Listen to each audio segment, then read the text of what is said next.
அனைவருக்கும் அன்பான வணக்கங்கள். 29/1/2025 புதன்கிழமை, திருவோண நட்சத்திரம், தை அமாவாசை.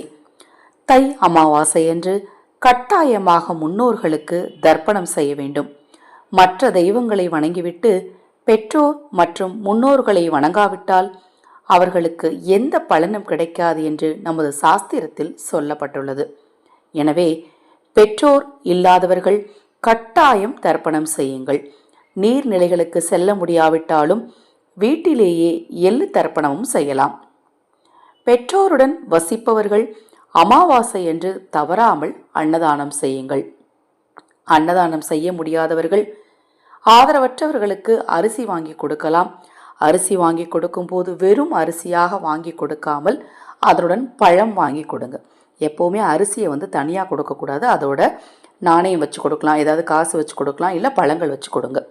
இந்த நாளில் முன்னோர்களின் ஆசையை பெறுவதற்கு எறும்பு, பசு, காகம், நாய், பூனை ஆகிய ஜீவராசிகளுக்கு தவறாமல் உணவு வைங்க. இப்படி செய்யும்போது கடவுளோட ஆசீர்வாதமும் முன்னோர்களின் ஆசீர்வாதமும் உங்களுக்கு கண்டிப்பாக கிடைக்கும்.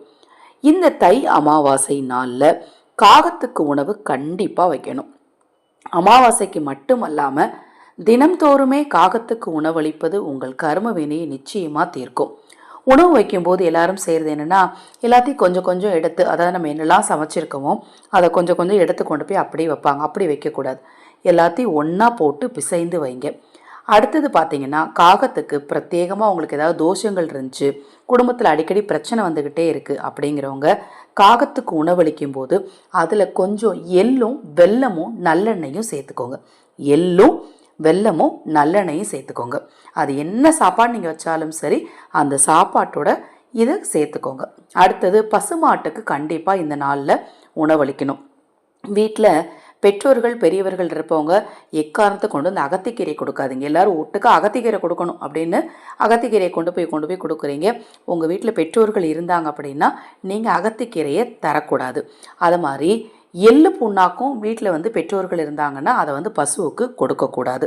உங்கள் வீட்டில் நீங்கள் பெரியவங்க இல்லை, அவங்களுக்கு திதி தர்ப்பணம் கொடுக்குறீங்க, சாமி கும்பிடுறீங்க அப்படின்னா எள்ளு புண்ணாக்கு கொடுங்க, அகத்திக்கீரை கொடுங்க. அதோடு சேர்த்து சிறிது வெல்லமும் கலந்து கொடுத்தாதான் அதிர்ஷ்டம் உண்டாகும். மற்றபடி பொதுவாக எல்லாரும் பசுமாட்டுக்கு என்ன கொடுக்கலாம் அப்படிங்கிறத நம்ம சேனலில் ஏற்கனவே பதிவு செய்திருக்கிறேன்.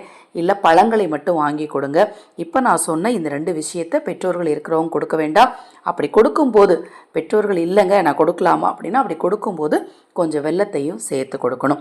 இப்போ நான் சொன்ன தகவலில் ஏதேனும் சந்தேகம் இருந்தாலும் நாளைக்கு அமாவாசை என்று ஆதரவற்றவர்களுக்கு நமது சேனல் சார்பாக உணவளிக்க திட்டமிட்டு இருக்கிறோம். அதில் உங்கள் பங்களிப்பை செலுத்த விரும்பினாலும் பூஜை பொருட்கள் வாங்க விரும்பினாலும் 9366920042 இந்த வாட்ஸ்அப் எண்ணுக்கு தொடர்பு கொள்ளுங்க. இன்னும் எண்ணற்ற பதிவுகள் அமாவாசை பற்றி தொடர்ந்து வர இருக்கு. தொடர்ந்து நம்ம சேனலை பாருங்க. ஹரஹர சங்கர, ஜெய் ஜெய்சங்கர, மகா பெரியவா திருவடிப்பாதம். சரணம் சரணம். நல்லதே நடக்கட்டும்.